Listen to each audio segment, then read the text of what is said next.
কি ক্রমশ জটিল হয়ে উঠছে না?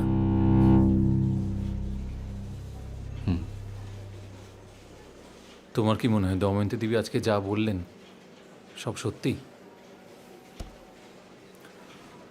সত্যি বললেন বলেই তো মনে হলো।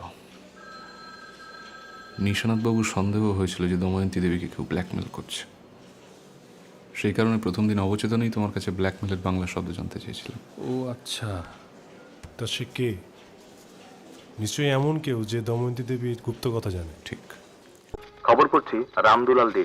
আজকের বিশেষ বিশেষ খবর হলো ভারতের প্রথম নির্বাচনে 364 সিট জিতে আসা জওহরলাল নেহরু গভর্নমেন্টের বাঁচালে বউটা।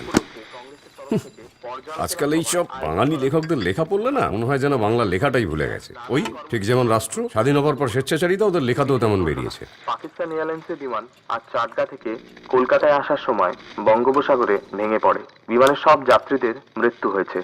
বিমান চালকের নিয়ন্ত্রণ হারানোকেই এই দুর্ঘটনার জন্য দায়ী করা হচ্ছে। এই দেখো, দেখেছো আমি বলছিলাম না স্বেচ্ছাচারিতার কথা? ওই দেখো বিমান চালানো তো স্বেচ্ছাচারিতা। ওফ।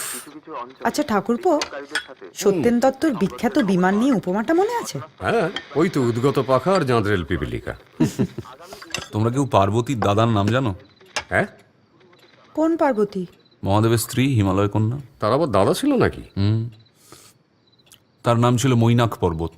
ও, সেই যুগে পাহাড়ের সব পাখনা থাকতো, তার সাহায্যে তারা উড়ে উড়ে বিভিন্ন জায়গায় গিয়ে বসতে পারত। আচ্ছা।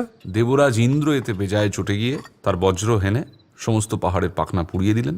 একমাত্র মৈনাক পর্বত বেঁচে পালালো। তারপর সেতুবন্ধন রামেশ্বরে গিয়ে সমুদ্রের তলায় ঘাপটি মেরে লুকিয়ে থাকলো। মাঝে মাঝে সেখান থেকে নাক বের করে আবার ডুব মারে, ফেরারি আসামির মতো। ইন্দ্র দেবতাদের রাজা হয়েও মৈনাককে ধরতে পারলেন না? ইন্দ্র দেবরাজ ছিল, সত্যান্বেষিত ছিল না। এখনো আর কি? হ্যালো হ্যালো অজিতদা, ব্যোমকেশদাকে নিয়ে খুব শিগগিরই আসুন। এনা মল্লিক ছাদ থেকে পড়ে মারা গেছে। হ্যাঁ, হ্যাঁ, শিগগিরই আসুন। আমি বলেছিলাম না, এই বকাটে ছোড়ার মুখ থেকে ওদের পরিবারের গল্প শুনেই আমার মনে হয়েছিল যদি পরিবারটা গোলমেলে আছে। এনা মল্লিক ছাদ থেকে পড়ে মারা গেছে। চলো চলো মানে? আরে সন্তোষবাবু তোমাকে বলেছে নাকি যাওয়ার জন্য? দেখো, আজকে শনিবার, নেংটির কথা মতো সন্তোষবাবুর বাড়িতে থাকার কথা নয়। আর নেংটিও আমাদের পারিবারিক বন্ধু, সেই সূত্রে আমরা যেতেই পারি। ও, তার মানে বকাটা ছেলেটার বাড়ি তুমি যাবেই, তাই তো? অবশ্যই যাবো, তুমিও যাবে। হ্যাঁ, সত্য আসছি। শুনলে বউঠান, ওই বকাটে ছোড়াটা নাকি ওর পারিবারিক বন্ধু, বুঝে দেখো। আরে ধের স্যার। হ্যাঁ, সই। এখানে হ্যাঁ,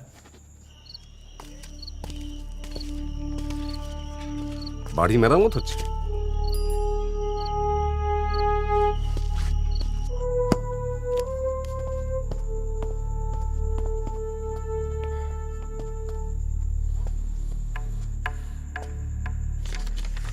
একে রে, কি খবর?